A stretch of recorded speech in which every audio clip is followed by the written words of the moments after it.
Sabda TV. Termasuk pelajaran penting yang terkandung dalam bab ini, dalam ayat yang kita bahas dan kisah yang melatar belakanginya adalah barang siapa meridhoi kekafiran, dia kafir. Ini juga disepakati ulama.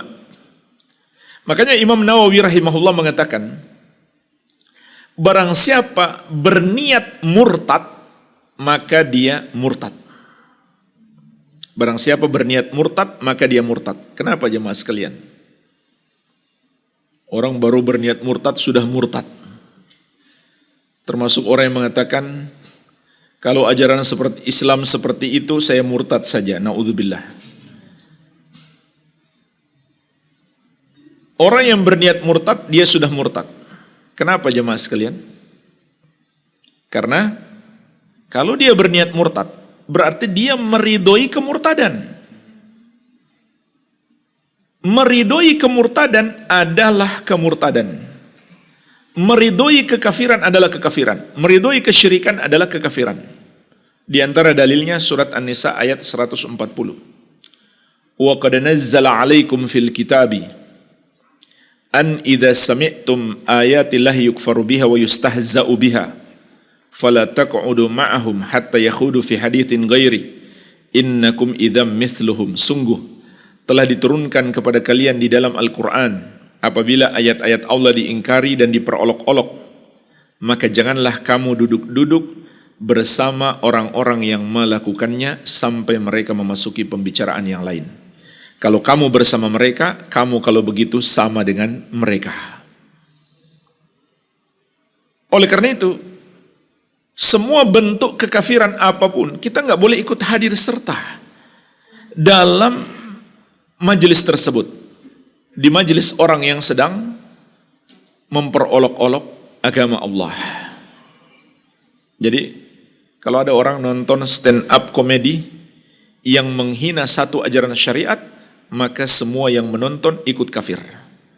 Bukan hanya yang menghina itu. Dalilnya surat An-Nisa ayat 140, juga ayat yang kita bahas. Lihat jemaah sekalian, yang kita bahas surat At-Taubah 65-66.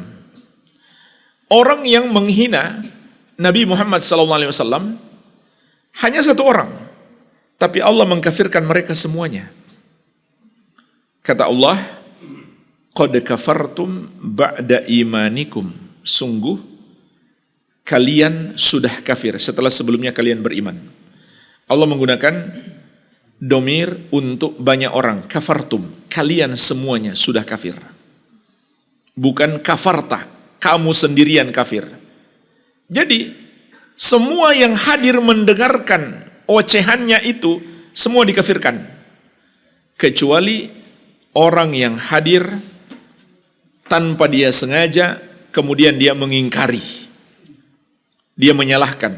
Makanya sahabat Auf bin Malik tidak termasuk yang dikafirkan. Semua yang hadir dan menyetujuinya, maka mereka semua dikafirkan. Jadi ini pelajaran penting. Menghadiri majelis kufur adalah kekafiran. Kecuali kita datang ke situ untuk sekedar menasihati orang yang melakukannya. Dan larangan ini berlaku untuk semua orang yang berbuat dosa. Enggak boleh kita bersama mereka. Rasulullah SAW juga bersabda, "Man kana yu'minu billahi wal yawmil akhir fala yajlis ala ma'idatin yudaru 'alaiha al-khamru." Barang siapa yang beriman kepada Allah dan hari akhir, janganlah dia duduk di depan sebuah meja yang diedarkan khamar padanya.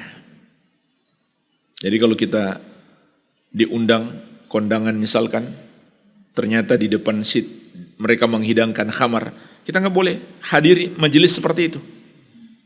Karena ada maksiat, bahkan maksiat apapun.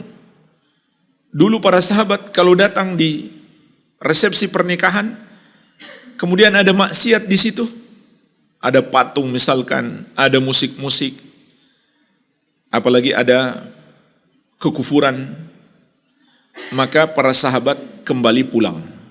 Mereka tidak meneruskan untuk mengikuti resepsi tersebut. Mereka pulang. Jadi ini berlaku untuk semua dosa. Kita nggak boleh dekat-dekat dengan orang yang sedang berbuat dosa kecuali untuk satu maksud, yaitu memberi nasihat kepadanya. Setelah itu kita pergi. Jadi ini sangat berbahaya. Menyetujui kekafiran adalah kekafiran. Meridhoi kekafiran adalah kekafiran. Oleh karena itu, orang yang baru berniat untuk murtad, dia sudah murtad sebenarnya. Karena kalau begitu, dia telah meridhoi kekufuran tersebut.